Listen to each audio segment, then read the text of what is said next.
جب اسرائیلی نبی حضرت الیسع علیہ السلام بہت بوڑھے ہو گئے تو ایک دن انہوں نے ارشاد فرمایا، کاش میری زندگی ہی میں کوئی ایسا شخص ہوتا جو میرا قائم مقام ہو سکتا اور مجھ کو یہ اطمینان ہو جاتا کہ وہ میری صحیح نیابت کرنے کا اہل ہے۔ میں اس کو اپنا خلیفہ بنانا چاہتا ہوں، بشرط یہ کہ وہ مجھ سے 3 باتوں کا عہد کرے: دن بھر روزہ رکھے، شب کو اللہ کی یاد میں مشغول رہے اور کبھی غصہ نہ لائے۔ یہ سن کر ایک ایسا شخص کھڑا ہوا جو لوگوں کی نگاہ میں بے وقت نظر آتا تھا۔ وہ شخص کہنے لگا، میں اس خدمت کے لیے حاضر ہوں۔ حضرت الیسع علیہ السلام نے اپنی تینوں شرطیں دوبارہ بیان کی اور دریافت کیا، کیا تم ان کی پابندی کرو گے؟ اس شخص نے جواب دیا، بے شک میں ان کی پابندی کروں گا۔ دوسرا دن ہوا تو حضرت الیسع علیہ السلام نے پھر اجتماع کیا اور کل کی بات کو دوبارہ دہرایا۔ سب خاموش رہے اور پھر وہی شخص آگے بڑھا اور اس نے خود کو اس خدمت کے لیے پیش کرتے ہوئے تینوں شرطیں پوری کرنے کا عہد کیا۔ تب حضرت الیسع علیہ السلام نے اس کو اپنا خلیفہ بنا لیا۔ ادھر ابلیس نے دیکھا تو اس سے برداشت نہ ہو سکا اور اس نے اپنی ذریت کو جمع کر کے کہا کہ ایسی صورتیں اختیار کرو جن سے یہ شخص بہک جائے اور اپنی شرطوں پر قائم نہ رہ سکے۔ شیاطین نے بہت کوشش کی مگر سب ناکام رہے۔ تب ابلیس نے کہا، میں ہی اس کام کو انجام دے سکوں گا، تم عہدہ برا نہیں ہو سکتے۔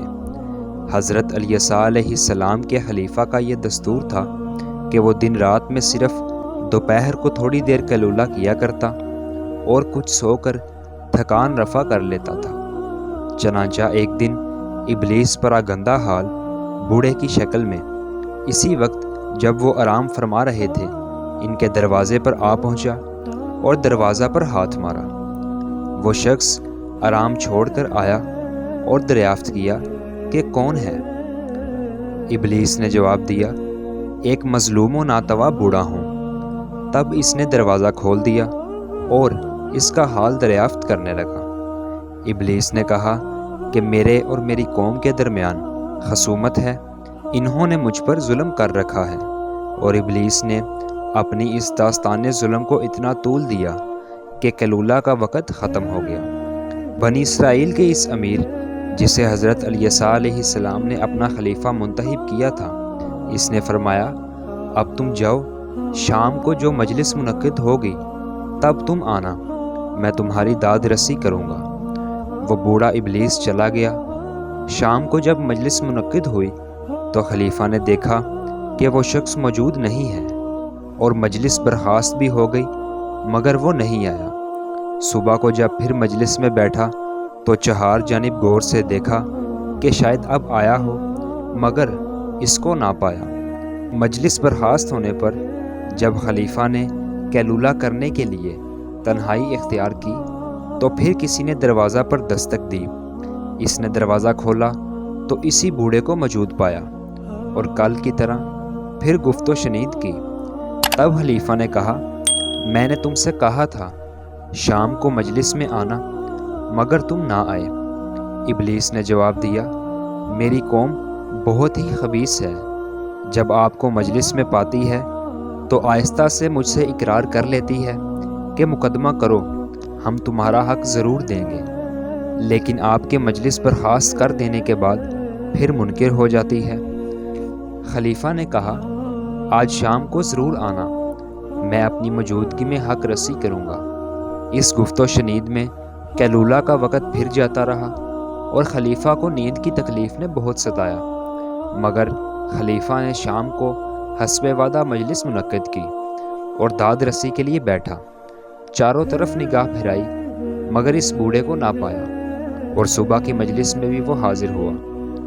تب تیسرے دن جب نیند کے غلبہ نے عاجز کر دیا تو خلیفہ نے اہل خانہ کو حکم دیا کہ آج دروازہ پر خواہ کوئی شخص بھی آئے، قیلولہ کے وقت دروازہ ہرگز نہ کھولیں۔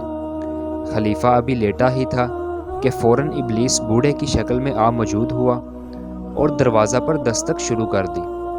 اندر سے جواب ملا کہ آج خلیفہ کا یہ حکم ہے کہ کسی کے لیے دروازہ نہیں کھولا جائے گا۔ ابلیس نے کہا، میں 2 روز سے اپنے ایک اہم معاملے میں حاضر ہو رہا ہوں اور خلیفہ نے مجھ کو اسی وقت بلایا تھا، اس لیے دروازہ کھول دو۔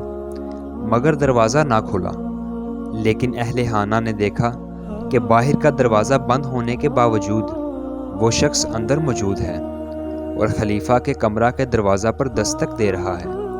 خلیفہ نے دروازہ کھولا اور گھر والوں سے کہا، میں نے تم کو منع کر دیا تھا کہ آج دروازہ نہ کھولنا، پھر یہ شخص کیسے داخل ہو گیا؟ ساتھ ہی دروازہ پر نظر کی تو اس کو بند پایا اور بوڑھے کو اپنے قریب دیکھا۔ تب خلیفہ حقیقت حال کو سمجھا اور اس نے ابلیس کو مخاطب کر کے کہا، اللہ کے دشمن، کیا تو ابلیس ہے؟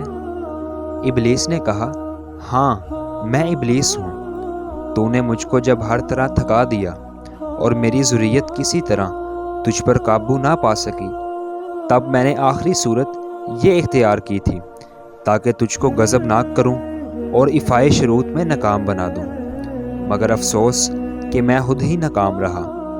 چنانچہ اس واقعہ کی بنا پر اللہ تعالیٰ نے اس کو ذوالکفل کے نام سے مشہور کر دیا، اس لیے کہ اس نے جن شرائط کا حضرت الیسیٰ علیہ السلام سے وعدہ کیا تھا اس کو پورا کر دکھایا۔